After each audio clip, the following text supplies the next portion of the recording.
साथियों, जय Bhim. All India भिक्खु संघ के संघानुशासक सद्धम्मादित्य पूज्य भदंत सदानंद महाथेरो इनका 82 वर्ष की आयु में निर्वाण हुआ। पिछले 60 साल से निरंतर बुद्ध धम्म के प्रचार प्रसार में कार्यरत रहे भंते जी का जन्म 7 नवंबर 1949 को ऐतिहासिक बौद्ध नगरी पौनी के करीब ईट गांव में गंभीर परिवार में हुआ। भंते जी का परिवार स्वभाव से ही धार्मिक होने और उनके माँ बाप भजन गायन करते रहने से इन्हें भी यह कार्य करना शुरू किया था। इस दौरान 1950 के दशक में डॉक्टर बाबा साहब अम्बेडकर का आंदोलन वहाँ तक पहुँच गया था। भंते जी के पिताजी बाबा साहब और उनके आंदोलन पर गीत गाकर जनजागृति का कार्य करते थे। इन्हीं के साथ में भंते जी भी उस ज़माने में गीत गाकर जनजागृति का कार्य करते रहे। 14 अक्टूबर 1956 को जब डॉक्टर बाबा साहब अम्बेडकर जी ने अपने लाखों अनुयायियों को बुद्ध धम्म की दीक्षा दी, इसी धर्मांतरण से प्रेरणा लेकर 1963 में भिक्खु बने। दीक्षा शिक्षा बुद्ध गया, सारनाथ मिली। उसके पश्चात वे बुद्ध धम्म के प्रचार प्रसार में लग गए। भंते जी ने अपना कार्यक्षेत्र नागपुर को केंद्र बनाकर मध्य प्रदेश, छत्तीसगढ़ तथा विदर्भ इस क्षेत्र में कार्य करते रहे। उन्होंने आम लोगों को बुद्ध वंदना, बुद्ध वचन, संस्कार सिखाने का कार्य करते रहे। अभी इसी साल वर्षावास की शुरुआत हुई तो भंते जी ने उत्तर नागपुर के संघाराम बुद्ध विहार में रहकर प्रबोधन का कार्य किया। लेकिन पिछले कुछ दिनों से उनकी तबीयत खराब चल रही थी, जिस वजह से उनकी तबीयत खराब हो गई और उन्हें नागपुर के कराया गया, जहां उम्र के 82 साल में 4 अगस्त 2020 को उनका निर्वाण हुआ। 5 अगस्त को उनकी अंत यात्रा बड़े ही शांततापूर्ण तरीके से संघाराम बुद्ध विहार से निकलकर केलझर के महाराजिक महाविहार परिसर में भरी बारिश में उनका अंत संस्कार किया गया। ऐसे भदंत सदानंद महाथेरो संघानुशासक सद्धम्मादित्य और ऑल इंडिया भिक्खु संघ के अध्यक्ष पूज्य भदंत सदानंद महाथेरो इनकी स्मृति में विनम्र अभिवादन।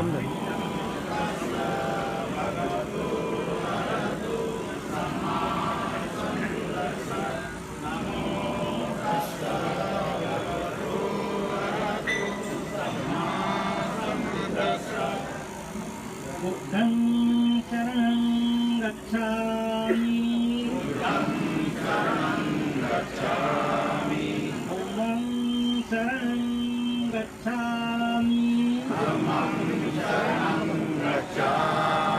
संघं शरणं गच्छामि।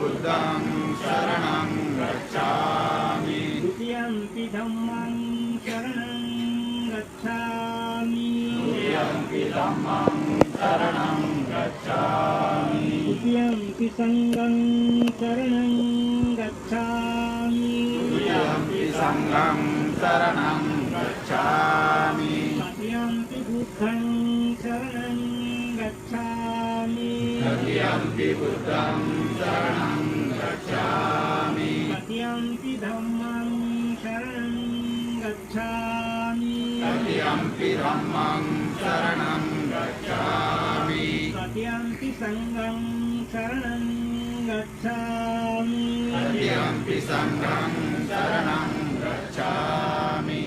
शरण शरणागमन संपूर्ण वन्दे पाणातिपाता वेरमणि शिक्षापदं समादयामि, पाणातिपाता वेरमणि शिक्षापदं समादयामि, अदिन्नादाना वेरमणि शिक्षापदं समादयामि, अदिन्नादाना सिक्खापदं समादियामि पात्र वेदमणि शिक्षापदं समादियामि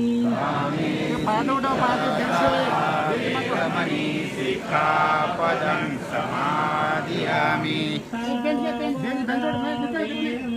स्टूल पदं समादियामि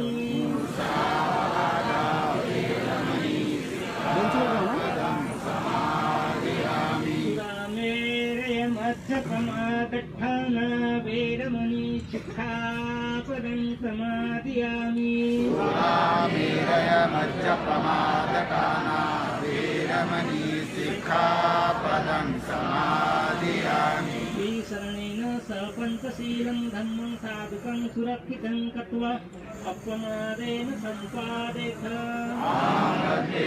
साधु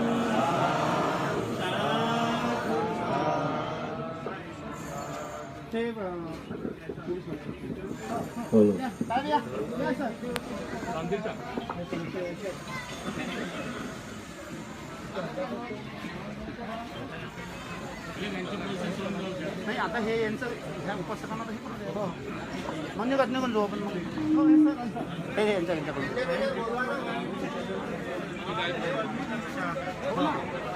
आधी सरांचं येऊ द्या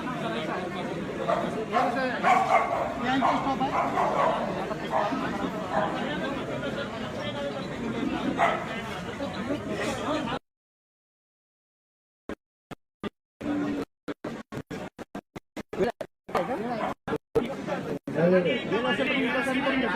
सर्वांनी शांतता धारण करावी.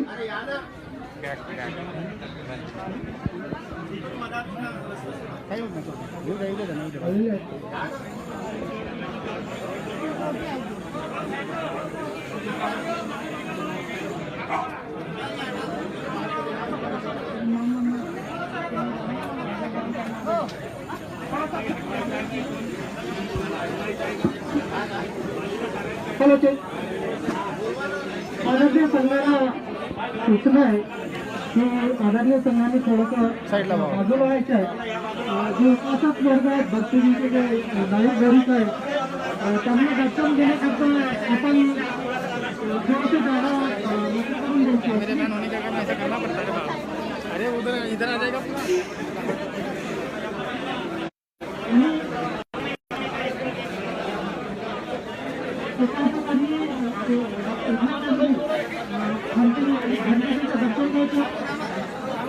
आपच्यामध्ये चर्चा जो आहे तो बंद करायचा आहे. रस्ता पुन्हा खुला सोडून द्यायचा आहे. साईड लावा. हॅलो, आपणास सर्वांना आग्रहाची विनंती आहे, आपण सर्वांनी हा जो रस्ता जो आहे ते जो रस्ता आहे हा रस्ता पूर्ण खाली करा आणि आपण देखील मागे मागे सरका. मागे सरका मागे सरका आणखी मागे सरका मागे सरका आणखी. व्हिडिओ फोटो करणाऱ्या सगळ्या कॅमेरावाल्यांना विनंती, आणखी एक हात पाठीमागे सरका. चला पाठीमागे सरका. हो दादा, तुम्ही पण मागे सरका. सर मागे सरका आणखी. दादा हो साहेब सरका मागे. आणखी दोन मागे. तुम्ही सगळ्यांनी मागे सरका. दादा सरका मागे. हो दादा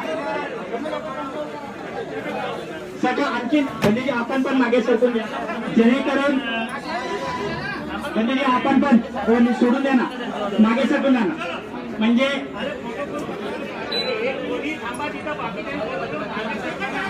बंदीजी आप पीछे हो जाओ ना, ऐसा घूम कर आने वाले है ना. हाँ हाँ फिर मैं वही बात बोला ना, उसको छोड़ दो आप.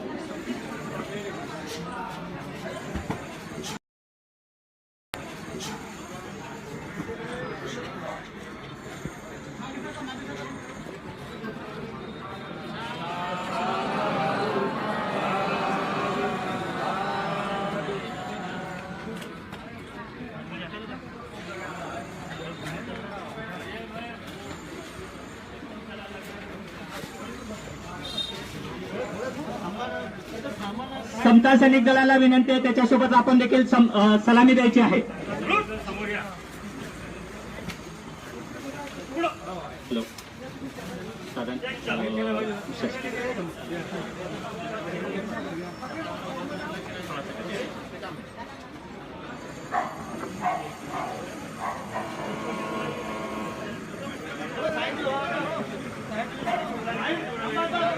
समता सैनिक दलाला विनंती आहे. नाही नाही नाही.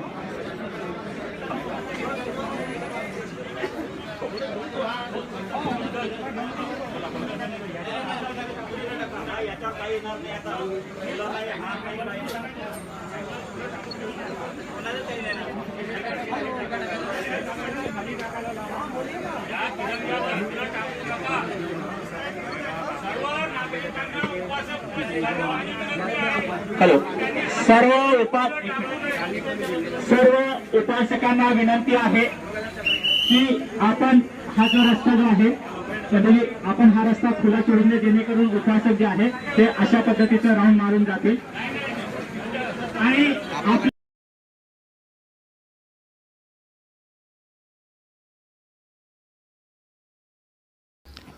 सारे ही बौद्धजनों को, सुबुद्ध जनों को विनम्र अभिवादन, साधुवाद, सप्रेम जय भीम। मंगलवार दिनांक 4 अगस्त 2020 को परम श्रद्धेय भदंत महास्तवीर सदानंद जी के महापरिनिर्वाण की दुखद वार्ता सुनने को मिली। मन व्याकुल हुआ, दुखित हुआ। डॉक्टर बाबा साहब अम्बेडकर ने जो अभूतपूर्व धम्म क्रांति की, उसके चलते धम्म का प्रचार प्रसार सारे भारत में हो और सारा भारत बौद्ध में करने का संकल्प डॉक्टर बाबा साहब अम्बेडकर ने घोषित किया था। उस संकल्प की पूर्ति के लिए जो महानुभाव कार्यरत थे, जो महानुभाव कार्यरत हैं, उनमें भदंत महास्तवीर सदानंद जी का नाम एक अलग ढंग से सर्वोच्च स्तर पर लिया जाना चाहिए।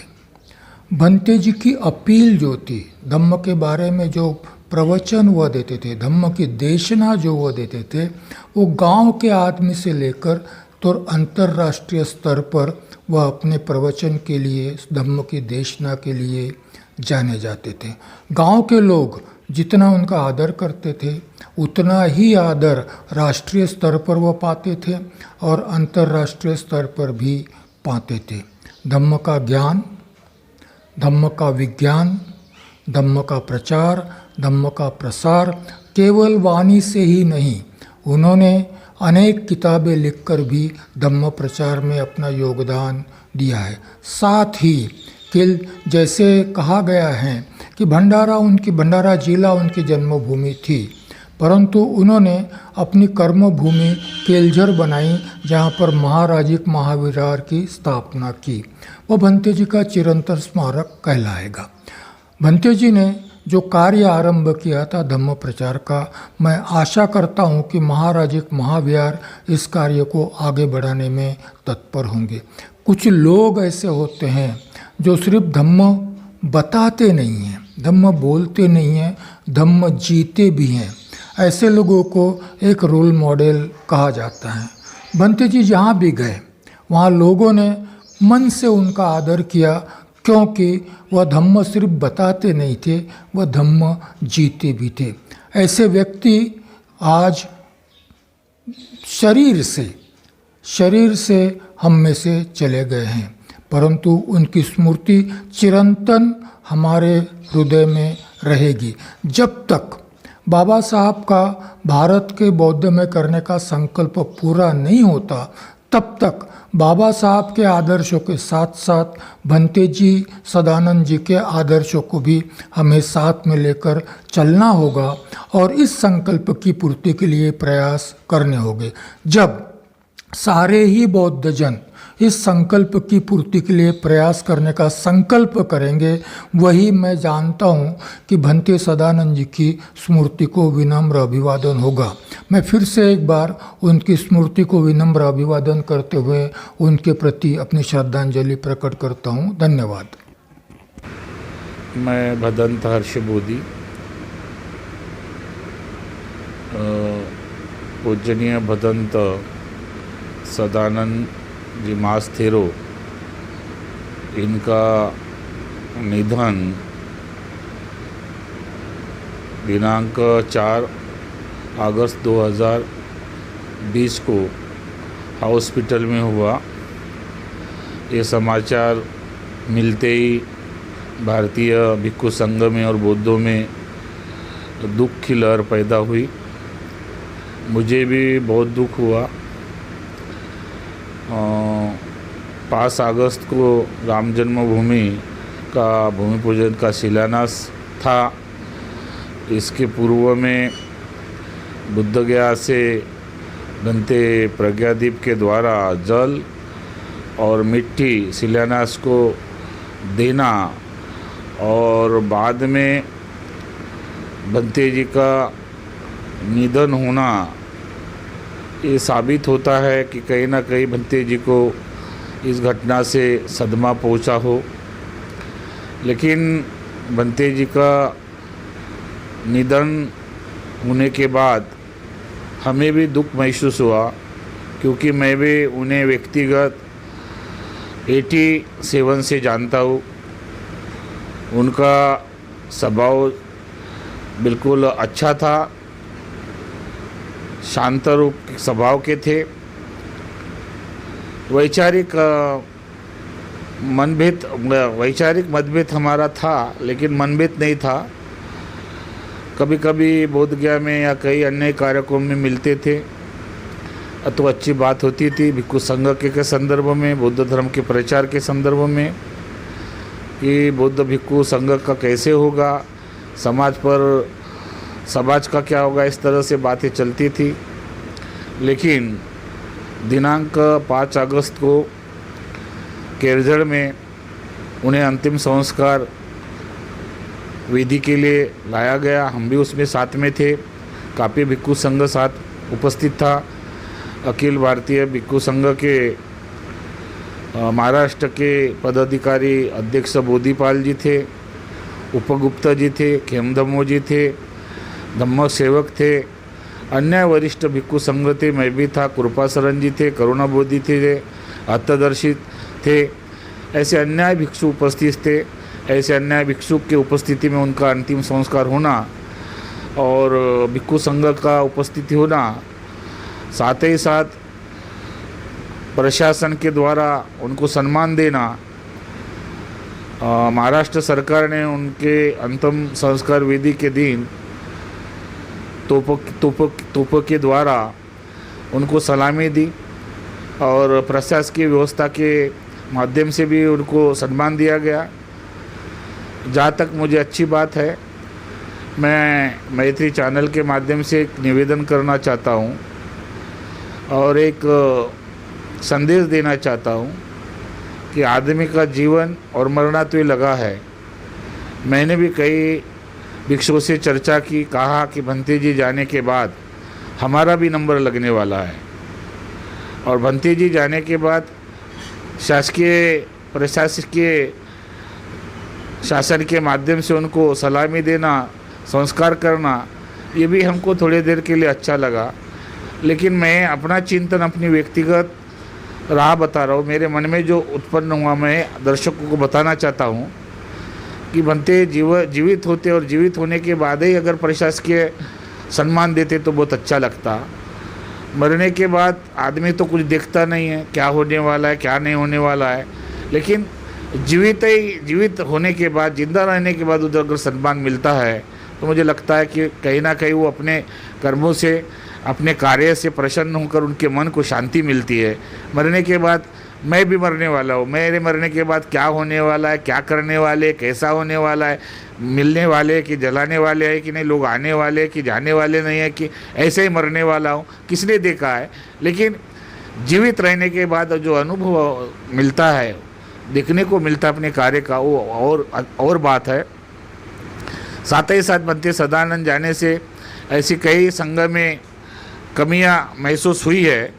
अभी वर्तमान में जो भिक्षु संघ है, मैं उनसे निवेदन करता हूँ कि भंते जाने के बाद कहीं ना कहीं बैठक बुलाकर इस कमी को दूर करने का प्रयास करें।